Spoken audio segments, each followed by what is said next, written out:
Salut les frérots, on se retrouve aujourd'hui pour une nouvelle petite vidéo. Donc comme promis, je vous présente aujourd'hui la i208. Ok, donc la i208 c'est quoi? C'est une Peugeot 208 avec un moteur 100% électrique. Donc Peugeot, ils annoncent 340 km d'autonomie pour une charge pleine. Donc en fait, si tu veux, c'est assez réel comme truc. Tu peux même faire un peu plus si tu fais gaffe, si tu te mets en mode éco. Sachant que quand tu descends, en fait, tu récupères de l'énergie à chaque fois. Après, c'est sûr que si tu attaques et que tu te mets en mode sport et que tu vas ressouiller un petit peu et que voilà, tu veux te faire plaisir, forcément, ça tape dedans comme une voiture thermique, tu vas consommer. Logique. Donc là, on va faire un petit essai sur route et sur autoroute. Parce qu'en fait, elle a quelques options bien sympas, ce 208. Et donc, je vais te montrer un petit peu ces options, le maintien dans la voie, le iCockpit, voilà quoi, c'est vraiment, c'est un véhicule qui est tout neuf, hein. Elle a un mois, elle a 2000 bornes. Donc voilà, on me l'a laissé aujourd'hui pour vous la présenter. Donc je vais te la présenter telle que je la découvre. L'intérieur, il est vraiment canon. On va rentrer parce que là on est sur un spot où il y a pas mal de passages. Donc voilà. Donc en fait, comme tu peux le constater, on a voilà, vraiment un tableau de bord 3D en fait. Je coupe la radio, ce sera mieux. Donc tout est centralisé sur l'écran. Donc tu as l'écran d'infodivertissement qui va centraliser le GPS. Donc là, elle n'a pas l'option GPS, c'est une finition allure. Donc c'est le milieu de gamme. Tu as vraiment une gamme au-dessus qui s'appelle GT Line, que tout le monde connaît, les amateurs de la marque vont connaître, qui va vraiment être suréquipé. Donc là en fait on a l'écran d'infodivertissement qui va contrôler donc le téléphone avec l'Apple CarPlay et l'Android système pour ceux qui ont les Android. Tout ce qui est le système de climatisation, ventilation, les options donc de la voiture.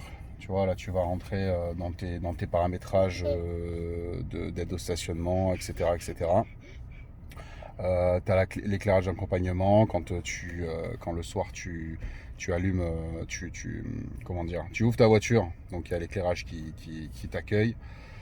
Voilà. Donc ensuite, tu as ici donc les touches piano qui ont été reprises depuis quelques années là sur la marque et qui sont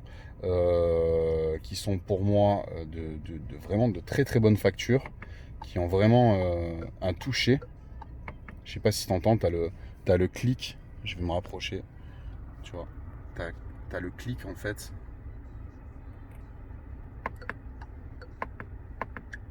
C'est vraiment du sérieux quoi. C'est pas du plastoc bas de gamme.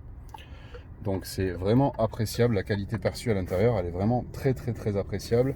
Tu as ici le sélecteur de vitesse, donc qui change pas, en thermique ou en électrique, qui change pas. Donc comme d'hab, tu as ton petit loquet sur le côté et tu vas tirer pour te mettre en D et tu vas avancer pour te mettre en marche arrière. La caméra va s'allumer quand tu es en marche arrière, classique, avec la reconnaissance de l'espace qui t'entoure au fur et à mesure que tu vas reculer. Donc là, je vais te faire la démo. Hop, tu vois le truc, la caméra, elle enregistre en fait ce qui se passe autour de moi. Et plus je vais reculer, plus je vais avoir une vue de dessus en fait qui va apparaître. Voilà. Donc ça c'est un système qui fonctionne depuis plusieurs années chez PSA. Donc pourquoi changer une équipe qui gagne? Ça marche parfaitement, donc ils l'ont mis sur toute la gamme. Qu'est-ce que je voulais dire? Ben oui, tu as le iCockpit. Le iCockpit qui est vraiment canon. Je vais descendre un tout petit peu le volant.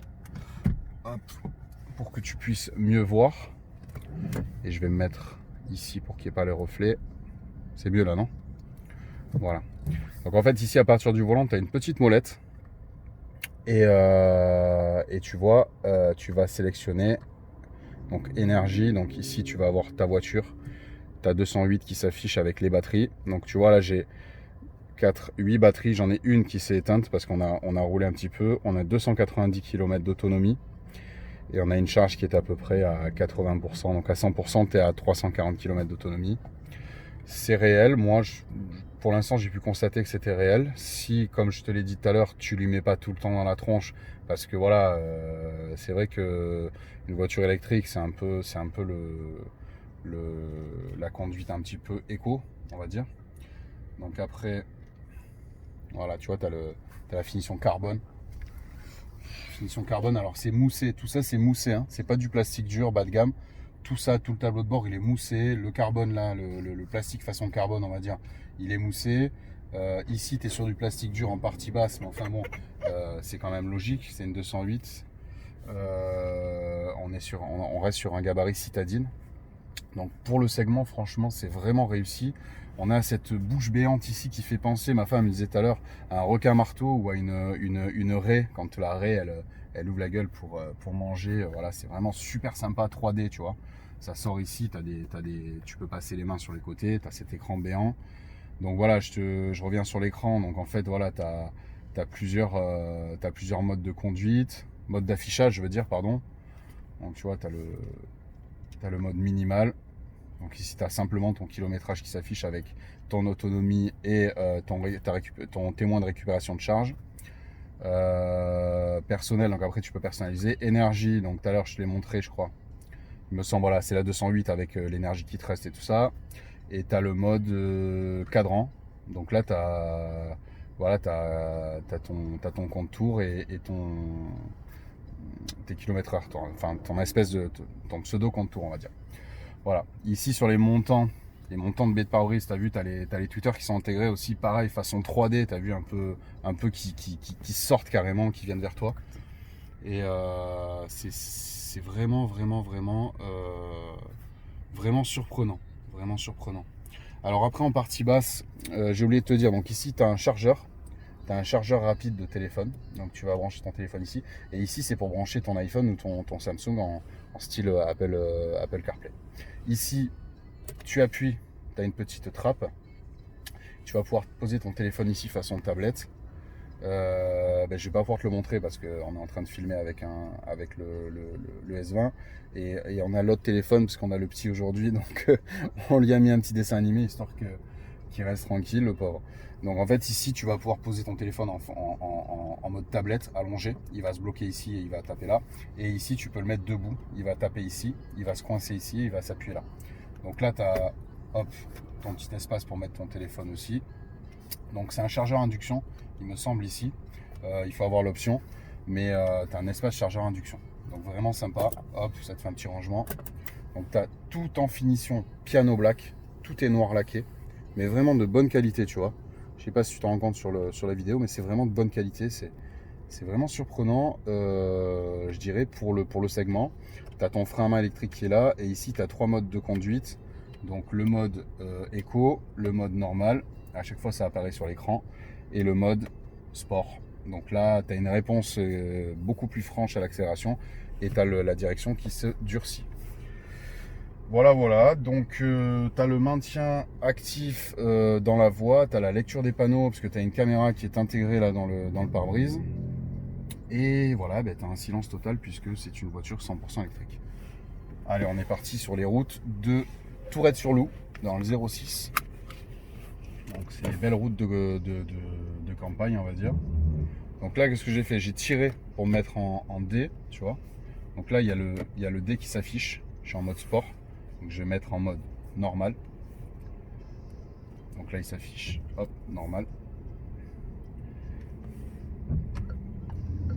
Tu vois, les témoins de clignotant, ils s'affichent sur le côté là, sur le côté de l'écran.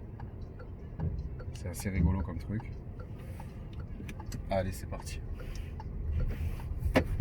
Donc là, comme une boîte auto, hein, classique, tu lâches ton frein, la voiture elle commence à avancer toute seule. Tu touches à peine ta pédale et puis ça roule. Il n'y a pas de différence avec un véhicule thermique, si ce n'est qu'il y a un silence total.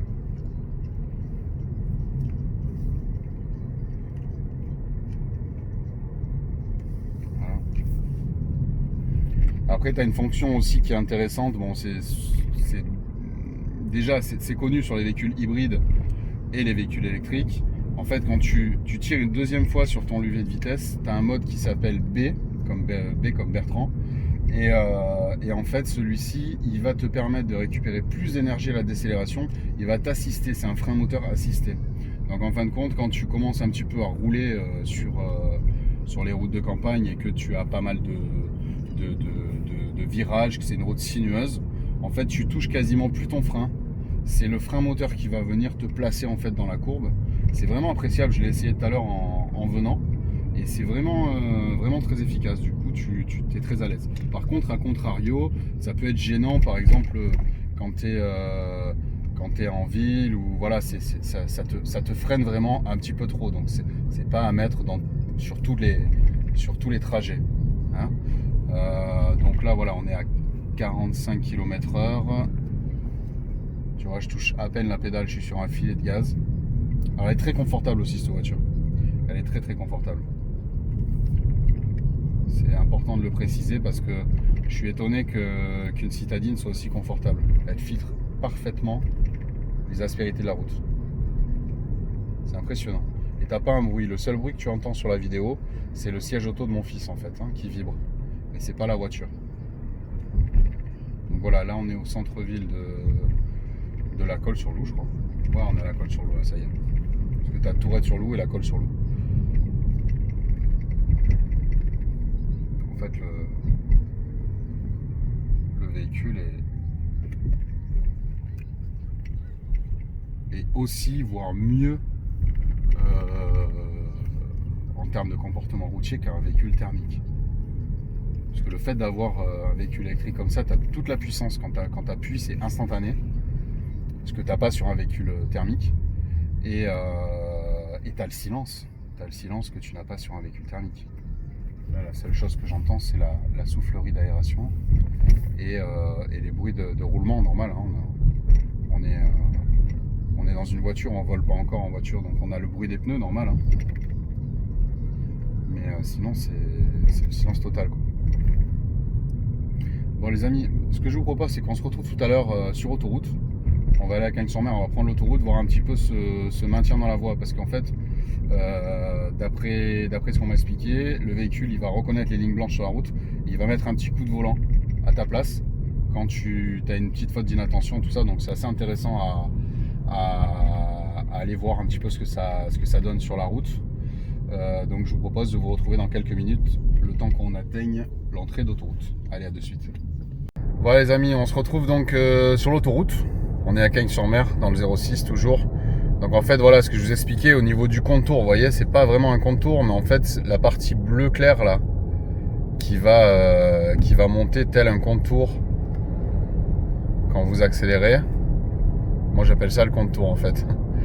Mais bon, ça n'a rien à voir avec un contour évidemment. On est sur un véhicule 100% électrique. Alors, ce fameux système de maintien dans la voie. On va voir ce que ça donne. Là, je suis prêt à intervenir. Hein. Ne vous inquiétez pas, il n'y a pas de souci. Je laisse un petit peu partir les voitures devant. On va rouler tranquillement.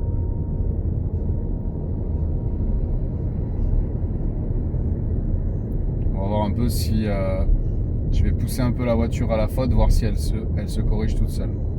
C'est en tout cas ce qu'elle est censée faire. Donc là, je me dirige vers la file de gauche. Voilà, tu vois, le volant, il s'est remis tout seul. Là, j'arrive vers la file de droite. Le volant se remet tout seul. Ok. Donc là, je touche à rien. Je reprends le volant parce qu'il y a des voitures. On va pas non plus tenter le diable. Il y a beaucoup de monde aujourd'hui, malheureusement. C'est un jour férié, donc j'ai pas choisi le meilleur jour pour tourner, mais bon, on fait ce qu'on peut. Je bosse à côté. Donc voilà. Là, elle me prévient, attention, tu arrives vers la ligne. Donc tu vois, je lâche tout. Hop, elle me prévient, elle met un coup de volant. Elle me remet parfaitement dans ma voie.